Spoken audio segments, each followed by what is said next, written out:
adalah bakal calon termuda begitu, dengan dua pasangan lain yang bisa dianggap sudah terlebih dahulu begitu masuk ke dunia politik. Nah, strategi Anda untuk menghadapi dua pasang calon lain itu bagaimana?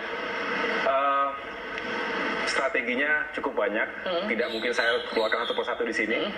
Tetapi garis besarnya aja, Mas. Yang jelas bagi saya, walaupun saya merepresentasikan kaum muda, saya menganggap semua segmen masyarakat itu penting. Sehingga tagline maupun motto yang kami usung adalah Jakarta untuk rakyat, Jakarta for all.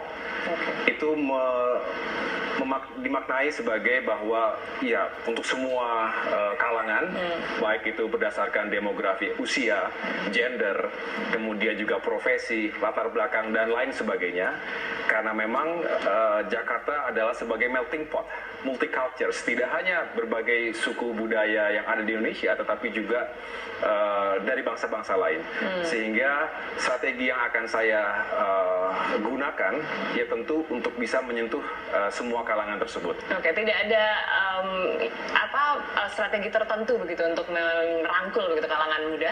Iya, memenangkan hati dan pikiran kaum muda itu penting, karena saya merasa generasi muda adalah generasi menentukan di setiap zaman. Bangsa Indonesia, kita tahu sendiri bahwa generasi mudanya yang menentukan perjalanan sejarah bangsa kita. Di luar negeri juga sama. Artinya generasi muda Jakarta juga harus mendapatkan perhatian dan harus di-encourage untuk bisa mengeksplorasi segala potensi yang mereka miliki. Karena mereka sebagai agen perubahan ke arah yang baik tentunya. Dan saya senang karena generasi muda biasanya memiliki sincerity, tulus, idealisme untuk melakukan perubahan yang baik, untuk membangun.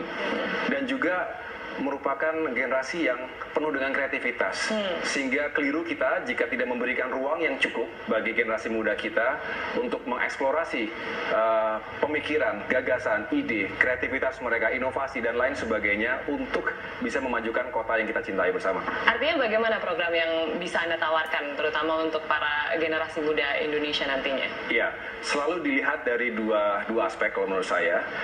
Pembangunan infrastruktur secara fisik yang sudah dilakukan selama ini tentu yang baik-baik kita lanjutkan, dan tentu ada cukup banyak hal lagi yang perlu kita kembangkan. Tetapi juga kita harus ingat bahwa ruh dari pembangunan itu adalah manusia, sehingga tidak boleh dilepaskan dari itu.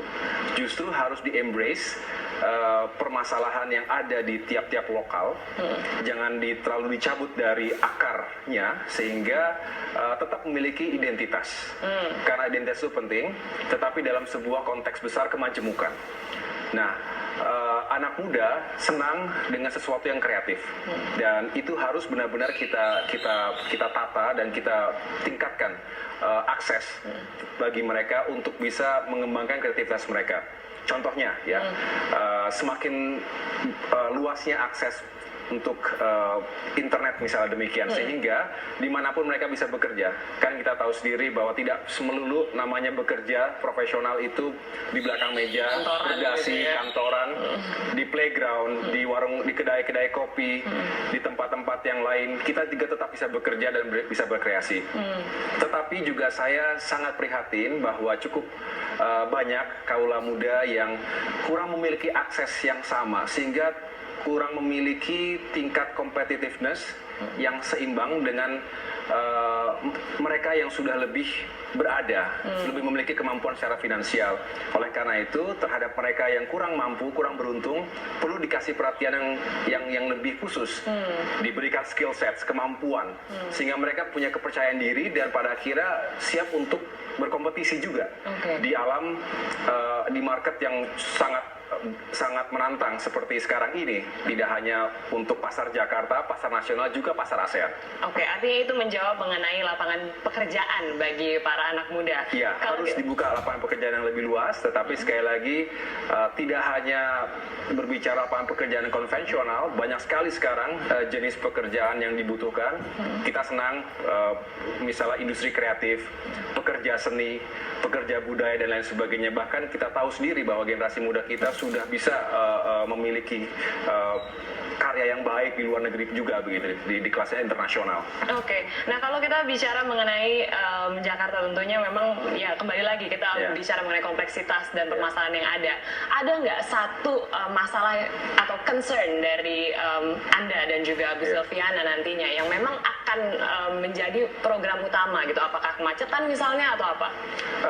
Saya tidak bisa mengatakan satu dua karena cukup banyak, tetapi kalau tadi misalnya berbicara kemacetan, ya itu menjadi concern kita bersama ya, karena cukup banyak waktu kita yang terbuang menjadi tidak produktif karena harus berlama-lama di kendaraan begitu. Oleh karena itu saya sangat mensupport segala inisiatif dan kita tentu akan terus mengembangkan strategi untuk mengatasi itu.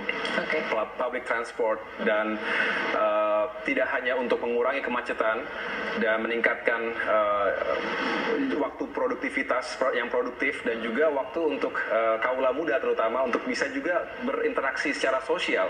Jadi jangan sampai hanya di belakang gadgetsnya terus tidak punya waktu untuk bisa berinteraksi dengan keluarga dan teman-teman dekatnya. Nanti kita akan menjadi masyarakat yang semakin individualis. Padahal kembali kepada pembangunan soul, jiwa dari kota ini tentu kembali kepada manusianya. Index of happiness harus meningkat. Harus merasa dia happy setiap saat, sejahtera dalam arti tidak hanya physical tetapi psychological happiness. Ini penting karena tanpa itu kota ini menjadi sesuatu yang kaku, kemudian juga dingin. Dan tentu kita tidak mengharapkan itu. Dan stressful juga ya. Oke, kalau kita kembali lagi bicara mengenai Anda dan Ibu Silvi nantinya, bagaimana kira-kira sinergi kinerja Anda nantinya bersama dengan Ibu Silviana? Karena kalau kita melihat latar belakangnya dia cukup kuat di birokrasi begitu dan juga pernah memimpin Satpol PP juga. Kita tahu bahwa dia pasti mempunyai ketegasan. Nah, bagaimana nanti Anda membagi?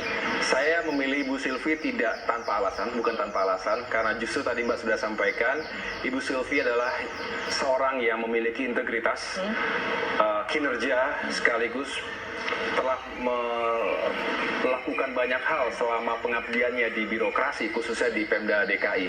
31 tahun itu sesuatu yang luar biasa menurut saya dengan segala pencapaiannya, menjadi wali kota perempuan pertama kali di Jakarta Pusat, kemudian juga tadi Satpol PP. Jadi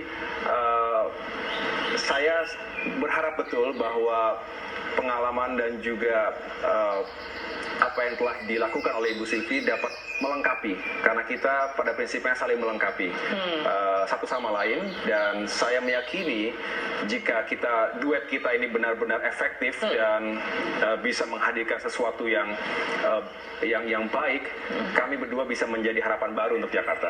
Harapan baru untuk Jakarta tentunya itu menjadi harapan kita semua. Terima kasih Mas Agus yang